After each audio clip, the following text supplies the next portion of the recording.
नमस्कार, जोहार आप सभी साथियों का एक बार फिर से स्वागत है हमारे चैनल पीसीएस फाउंडेशन में। और आज का जो हमारा टॉपिक है वो है उत्तर मध्यकाल में झारखंड। इसमें देखेंगे कि कौन समकालीन राजा थे झारखंड में और इसका किस क्षेत्र से ये शासक जो थे किस तरह से उपयोग करते थे झारखंड में मध्यकाल में। और लास्ट में इसका एमसीक्यू भी है, तो आप लोग जरूर अंत तक बने रहिएगा। चैनल पर नए हो सब्सक्राइब जरूर कर लीजिएगा और थोड़ा शेयर भी कर दीजिएगा। चलिए टॉपिक पे आते हैं। उत्तर मध्यकालीन झारखंड के अंतर्गत हमको पढ़ना है संतला सल्तनत काल में झारखंड। ये क्यों पढ़ना है? बोल रहा है कि सर्वप्रथम कुतुबुद्दीन ऐबक के सेनापति कौन थे? बख्तियार खिलजी। तो इसका जो है 1204 से 1205 ईस्वी के में झारखंड के रास्ते बंगाल के राजा लक्ष्मण सेन की राजधानी नदिया पर आक्रमण किया था। देखिए कौन बख्तियार खिलजी जो है क्या किया था ना कि झारखंड से रास्ते से गया बंगाल की तरफ और वहां पर लक्ष्मण सेन की राजधानी जो थी नदिया पर वहां पर आक्रमण किया था। ठीक है, ठीक है, आगे देखते हैं। यहाँ पे अब आता है गुलाम वंश के बारे में। ये किस तरह महत्वपूर्ण है? इसका जो समय काल है वो 1206 से 1290 ईस्वी तक। इसमें देखते हैं कि सिंह वंश की दूसरी शाखा की स्थापना 1205 ईस्वी में जो है दर्प नारायण सिंह आनी ने की थी। कब किया था? इसका दर्प नारायण सिंह का जो कार्यकाल है वो 1205 से लेकर 1262 तक है। ठीक है, किस कौन सा शाखा का स्थापना किया था दर्प नारायण सिंह? तो सिंह वंश की दूसरी शाखा की स्थापना किया था। कब? तो 1205 ईस्वी में। उसके बाद जो है दर्पनारायण सिंह के बाद का राजा जो आता है वो आता है युधिष्ठिर। कौन आता है? युधिष्ठिर। इसका जो कार्यकाल है वो 1262 से 1271। फिर उसके बाद आता है काशी राम सिंह। काशी राम सिंह की जो राजधानी है ये जो है कहाँ पे है? राजधानी पोरहाट में। कहाँ पे है? राजधानी पोरहाट में। काशी राम सिंह के बाद आता है अच्युत सिंह। कौन आता है? अच्युत सिंह। उसके बाद आता है आपका जगन्नाथ द्वितीय। इसके बारे में देखते हैं क्या आगे कह रहा है। तो भूइयां जनजाति के लोगों द्वारा जो है जगन्नाथ द्वितीय को के अत्याचारों एवं उत्पीड़न से तंग आकर उसके विरुद्ध विद्रोह कर दिया। मतलब क्या किया? ये इतना जो यहाँ तक तो ठीक था मामला, लेकिन इस जगन्नाथ द्वितीय था, इससे जो भूइयां जनजाति लोग है इतना तंग आ गया था, क्या कर दिया? तो उन लोगों ने विद्रोह कर दिया। क्या कर दिया गया? विद्रोह शुरू कर दिया। ठीक। अब उसके बाद आता है खिलजी वंश। गुलाम वंश के बाद कौन सा वंश है? क्या कि इसमें ज्यादा लंबा हम लोग को पढ़ना है नहीं। हम लोग हिस्ट्री नहीं पढ़ रहे, इंडियन हिस्ट्री। हम लोग बस झारखंड में इसका क्या कैसे मतलब रोल रहा है उस चीज को देख रहे थे ताकि थोड़ा थोड़ा पॉइंट लेकर आए। ठीक है। अब आता है खिलजी वंश। इसका जो है 1290 से 1320 ईस्वी तक। कब है? तो खिलजी वंश का जो है टाइम पीरियड वो है 1290 से 1320 ईस्वी। इसके संस्थापक थे कौन पता है? जलालुद्दीन खिलजी। कौन संस्थापक है? तो इसके संस्थापक है जलालुद्दीन खिलजी। ठीक है, कौन है? और खिलजी वंश के संस्थापक जो है जलालुद्दीन खिलजी थे। इस वंश का जो कार्यकाल है लगभग कितने वर्षों तक रहा? 30 वर्षों तक। 1290 से 1320 यानी 30 वर्षों तक इसका जो है कार्यकाल रहा। किसका? तो जलालुद्दीन खिलजी का। तो जलालुद्दीन खिलजी की हत्या उनके दामाद अलाउद्दीन खिलजी 1296 से 1316 ईस्वी तक कर दी गई। कौन किया था इसकी जो हत्या? तो उसका दामाद कौन था? अलाउद्दीन खिलजी। जलालुद्दीन का दामाद कौन? अलाउद्दीन खिलजी द्वारा कर दी गई और उत्तराधिकार के रूप में दिल्ली का सुल्तान बना। मतलब इसकी हत्या करके जो है 1296 से 1316 तक ये किसका रहा? ये इसका उत्तराधिकारी बना रहा। ठीक है, आगे देखें। अब आता है छज्जू मलिक। छज्जू मलिक कौन है? तो अलाउद्दीन खिलजी के सेनापति द्वारा। कौन है? छज्जू मलिक। तो छज्जी मलिक द्वारा जो है 1310 ईस्वी में झारखंड के नागवंशी राजाओं को कर देने हेतु मजबूर कर दिया। अब क्या कर दिया? छज्जू मलिक जो अलाउद्दीन खिलजी का सेनापति था, तो झारखंड के जो नागवंशी राजा थे ना उन लोगों को कर देने हेतु क्या कर दिया? मजबूर कर दिया। ठीक है, ताकि हमको कर दो। उसके बाद क्या हुआ कि अलाउद्दीन खिलजी द्वारा मलिक कफूर को दक्षिण भारत के विजय हेतु भेजा गया। कहाँ भेजा गया? दक्षिण भारत के विजय हेतु कहाँ भेजा गया? ये मलिक कफूर को भेजा गया। मलिक कफूर तेलंगाना विजय हेतु झारखंड प्रवेश करते हुए गया था। मलिक कफूर जो है, मलिक काफूर ये क्या किया ना कि तेलंगाना तेलंगाना विजय करते हुए वो झारखंड में प्रवेश किया, ठीक, प्रवेश किया था। ठीक, आगे बढ़िए। पूछेगा मलिक कफूर जो है वो किस राज्य से होते हुए आया था, तो तेलंगाना के विजय करते हुए झारखंड में प्रवेश किया था। खिलजी वंश के दौरान जो है मंगोलों द्वारा 6 बार आक्रमण किया गया। खिलजी वंश के दौरान क्या किया गया, मंगोलों द्वारा जो है 6 बार आक्रमण किया गया। इस दौरान जो है झारखंड के एकमात्र नागवंशी राजा वेनुकर्ण राय, कब का बात हो रहा है, 1300 से 1360 ईस्वी के बीच में वेनुकर्ण राय का कार्यकाल है ये। तो इस दौरान क्या हुआ, जब 6 बार आक्रमण किया गया तो जहां इस दौरान झारखंड के एकमात्र नागवंशी राजा वेनुकर्ण राय थे। अलाउद्दीन खिलजी के अधीनता जो है राजा वेनुकर्ण द्वारा स्वीकार कर लिया गया। क्या किया, जब आक्रमण किया ना तो उसमें क्या है, वेनुकर्ण द्वारा क्या किया, अलाउद्दीन खिलजी की अधीनता स्वीकार कर लिया। ये ठीक है, आपकी तरफ हम आते हैं, आगे देखिए। उसके बाद आता है खिलजी, अलाउद्दीन खिलजी के जो है प्रमुख कार्य कौन कौन से हैं? देखिए, अलाउद्दीन जो खिलजी है सैनिकों को नगद वेतन देने एवं हुलिया लिखने की प्रथा शुभारंभ किया। अलाउद्दीन खिलजी द्वारा क्या किया गया, तो सैनिकों को नगद वेतन और हुलिया लिखने की प्रथा का शुभारंभ किया गया। और इसका जो और पॉइंट है वो है बाजार नियंत्रण प्रणाली को प्रोत्साहन देना।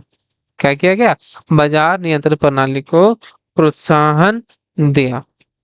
राजस्व प्रणाली में सुधार के तहत किसानों से जमीन का आकार व मिट्टी के गुणवत्ता के अनुसार कर निर्धारण किया। क्या किया कि राजस्व प्रणाली में सुधार के तहत किसानों से जमीन का आकार और मिट्टी की गुणवत्ता के अनुसार निर्धारण किया।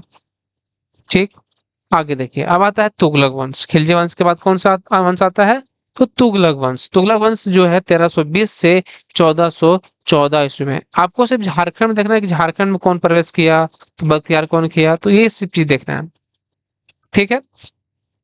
अब तुगलक वंश जो है इसका जो कालखंड है वो है 1320 से 1414 ईस्वी तक। इसका जो संस्थापक थे कौन थे, तुगलक वंश के संस्थापक तो गयासुद्दीन तुगलक। इसका जो कार्यकाल है वो 1320 से 1325, कितना साल तक रहा, 5 साल। उसके बाद जो आया मोहम्मद बिन तुगलक, इसके उत्तराधिकारी, जो 1325 से 1351 के बीच इन्होंने शासन किया। अब मोहम्मद बिन तुगलक के बाद कौन आता है, फिरोज शाह तुगलक, जो कि 1351 से लेकर 1388 ईस्वी तक इन्होंने शासन किया। इसके बारे में हम लोग पढ़ते हैं तुगलक वंश के बारे में, ठीक है। देखिए, मोहम्मद बिन तुगलक के शासन काल के दौरान तांबा धातु को सिल्वर धातु में परिवर्तित किया गया। क्या किया गया, मोहम्मद बिन तुगलक के जो शासन काल था उस दौरान क्या किया गया, तांबा धातु को सिल्वर धातु में परिवर्तित किया गया, ठीक है। उसके बाद क्या हुआ कि मोहम्मद बिन तुगलक को 1340 ईस्वी में सूचना प्राप्त होती है कि बंगाल बिहार के रास्ते खजाने की लूट जारी है। क्या है कि मोहम्मद बिन तुगलक को 1340 ईस्वी में सूचना प्राप्त होती है कि बंगाल बिहार के रास्ते खजाने की लूट जारी है एवं आक्रमणकारी झारखंड के जंगलों में छिपे हुए हैं। क्या किए, आक्रमणकारी जो है झारखंड के जंगलों में छिपे हुए हैं। जिसके परिणाम स्वरूप क्या हुआ, इसके परिणाम स्वरूप मलिक बयां, मोहम्मद बिन तुगलक का सेनापति जो था मलिक बयां द्वारा हजारीबाग क्षेत्र के चाई चंपा तक पहुंचकर सैन्य बल, कहां तक पहुंचा था मलिक बयां, किसका सेनापति था, तो मोहम्मद बिन तुगलक। तो क्या हुआ कि हजारीबाग क्षेत्र के चाई चंपा तक पहुंचकर सैन्य बल तैनात कर दिया। क्या कर दिया, सैन्य बल तैनात कर दिया। यद्यपि संथाली स्रोत के अनुसार यह आक्रमण इब्राहिम अली के नेतृत्व में किया गया था। इसका जो संथाली एक स्रोत है उसके अनुसार बोला जा रहा है कि इसका जो नेतृत्व है वो किसके नेतृत्व में किया गया था, इब्राहिम अली के नेतृत्व में किया गया था, ठीक है। देखिए एक बार पॉइंट फिर से पढ़िए। क्या हुआ कि मोहम्मद बिन तुगलक ने को 1340 में सूचना प्राप्त होता है, क्या प्राप्त होता है कि बंगाल बिहार के रास्ते जो खजाने की लूट जारी है एवं आक्रमणकारी झारखंड के जंगलों में छिपे हुए हैं। तब क्या होता है, जिसके परिणाम स्वरूप क्या होता है, मलिक बयां जो है वो जो कि मोहम्मद बिन तुगलक का सेनापति था वो द्वारा हजारीबाग क्षेत्र के चाई चंपा तक पहुंचकर सैन्य बल तैनात कर दिया। यद्यपि क्या होता है कि संथाली स्रोत के अनुसार यह आक्रमण जो है इब्राहिम अली के नेतृत्व में किया गया था। अब आता है बीघा के किले पर इब्राहिम अली द्वारा आधिपत्य स्थापित कर लिया गया। अब क्या किया गया यहाँ पर? आधिपत्य स्थापित मतलब वहां पर कब्जा जमा लिया। किसके द्वारा? तो इब्राहिम अली के द्वारा आधिपत्य स्थापित कर लिया। फलस्वरूप क्या होता है कि संथाल लोग अपने सरदारों के साथ वहां से भागने में सफल हुए। अब क्या हुआ कि जब आधिपत्य स्थापित कर दिया, तब उसके बाद होता है कि संथाल लोग जो थे वो अपने सरदारों के साथ वहां से भागने में सफल हुए। ठीक है, आगे देखिए। अब है कि फिरोज शाह तुगलक द्वारा 1359 से 60 ईस्वी में बंगाल अभियान पर जाते समय बंगाल के शासक को हराकर हजारीबाग के सतगावा क्षेत्र को क्या कर लिया गया? जो सतगावा क्षेत्र को जीत लिया गया तथा सतगावा को अपने स्थानीय राजधानी भी बनाया। किसने? फिरोज शाह तुगलक ने। देखिए फिर से एक बार सेंटेंस को बता देते हैं कि फिरोज शाह तुगलक द्वारा क्या किया? 1359 से 60 ईस्वी में बंगाल अभियान पर जाते समय क्या हुआ कि बंगाल के शासक को हराकर हजारीबाग के सतगावा क्षेत्र को जीत लिया और सतगावा को क्या कर दिया? तो सतगावा को राजधानी बनाया। ठीक है, और देखिए इसी दौरान क्या हुआ? 1391 में नागवंशी राजा शिवदास कर्ण के शासन काल में जो है, शिवदास कर्ण के शासन काल में हापा मुनि मंदिर जो घाघरा गुमला में है में विष्णु की प्रतिमा स्थापित कराई गई। इसी दौरान कब? तो बोला है कि 1391 में नागवंशी राजा थे शिवदास कर्ण, वो हापा मुनि मंदिर जो गुमला में है वहां पर विष्णु की प्रतिमा स्थापित करवाए। ठीक है, उसके बाद तुगलक वंश के काल में ही बागदेव सिंह 1368 में क्या हुआ? बोलता है कि तुगलक वंश के काल में ही बागदेव सिंह 1368 में रामगढ़ राज की स्थापना की। किसने? तुगलक वंश के काल में बागदेव सिंह। ठीक है, ध्यान रखिएगा, पूछेगा रामगढ़ राज की स्थापना किसने किया था? तो ये बागदेव सिंह द्वारा किया गया था। ठीक है, आगे देखिए। अब आता है लोधी वंश। लोधी वंश देखते हैं क्या बोल रहा है। लोधी वंश के जो संस्थापक, इसका जो टाइम पीरियड देखिए 1451 से 1526। ठीक, संस्थापक इसका था बहलोल लोधी।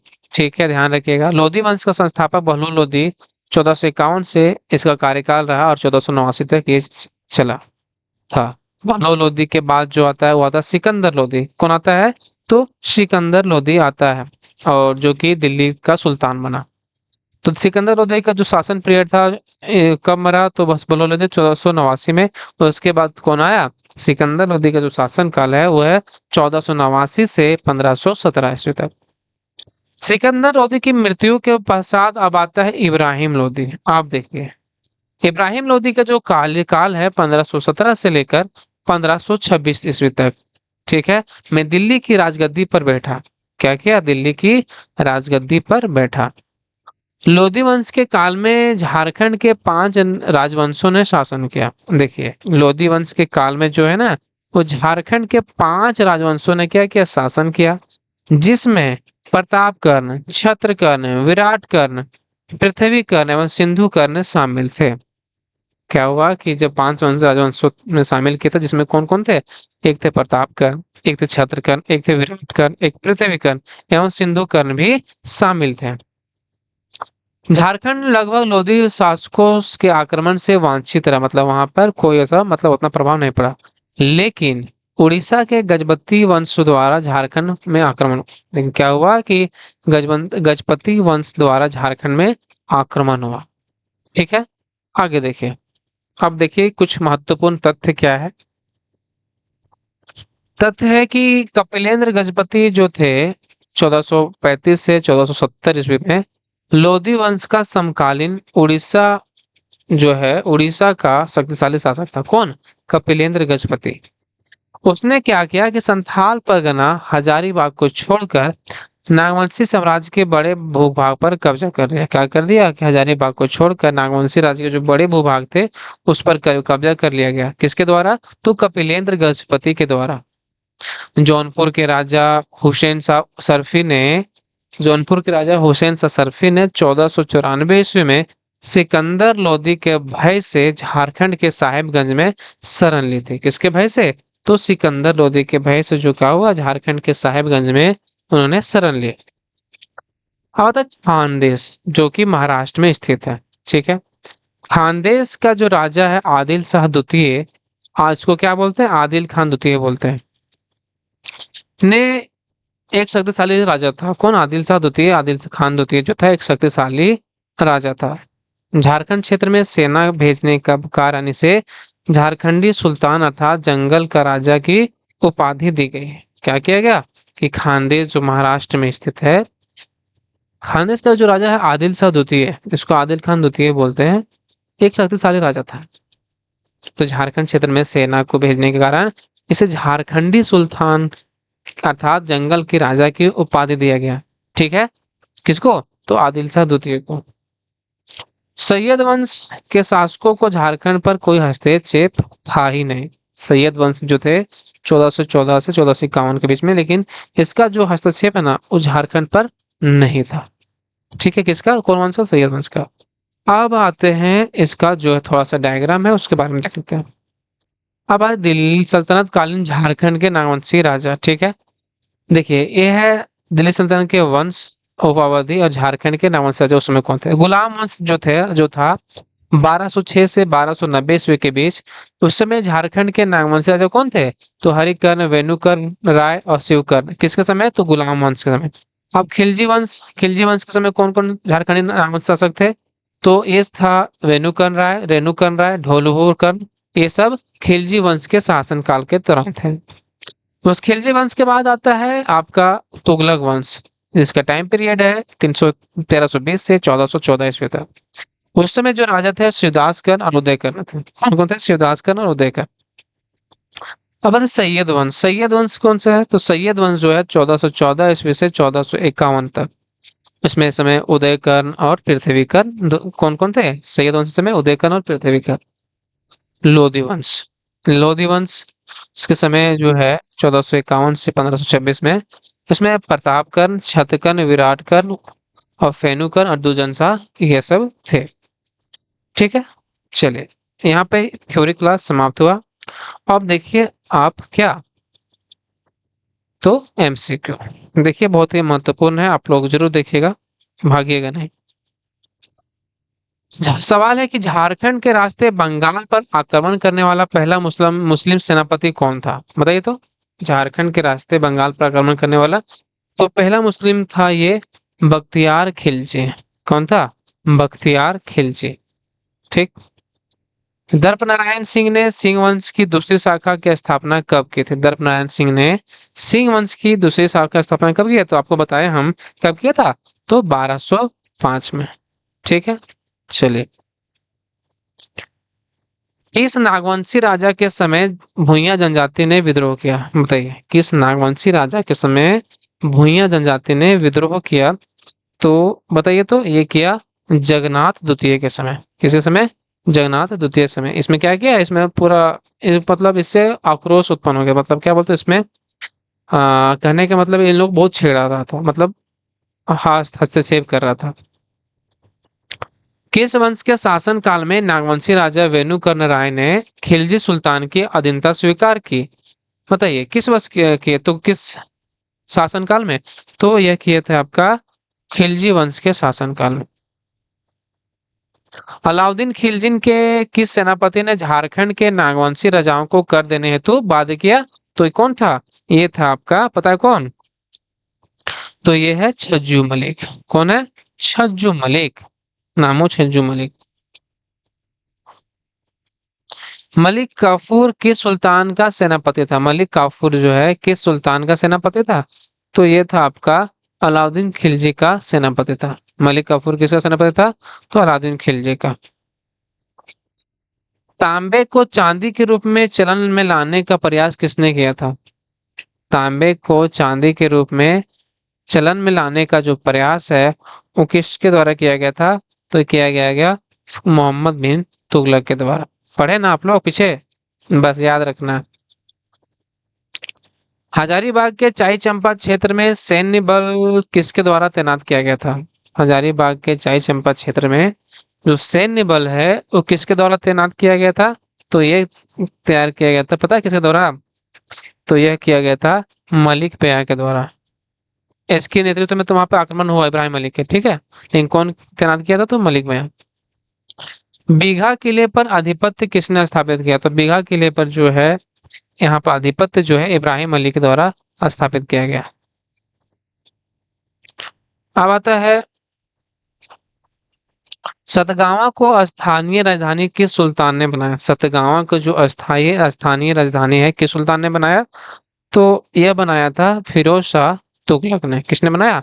फिरोज शाह तुगलक ने। किस नागवंशी राजा के काल में हापा मुनि मंदिर में विष्णु की प्रतिमा स्थापित की गई? तो किस राजा के काल में? तो इस राजा का नाम है शिवदास कर्ण।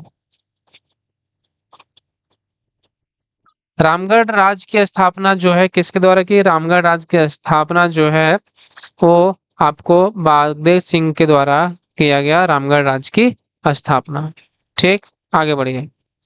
कपिलेंद्र गजपति किस क्षेत्र के शासक था? कपिलेंद्र गजपति जो है वो आपका किस क्षेत्र का शासक था? तो ये था आपका उस उड़ीसा का। कहाँ का था? उड़ीसा का। झारखंडी सुल्तान की उपाधि किसे दी गई? तो झारखंडी सुल्तान की उपाधि जो है आदिल शाह द्वितीय को दिया गया। ठीक, आगे देखिए। किस वंश के शासकों ने झारखंड में हस्तक्षेप नहीं किया? तो ये सैयद वंश के शासकों ने झारखंड में हस्तक्षेप नहीं किया। ठीक है, कैसा लगा? आज के सवाल यहीं पर समाप्त हुए। कैसा लगा वीडियो आप लोग जरूर बताइएगा।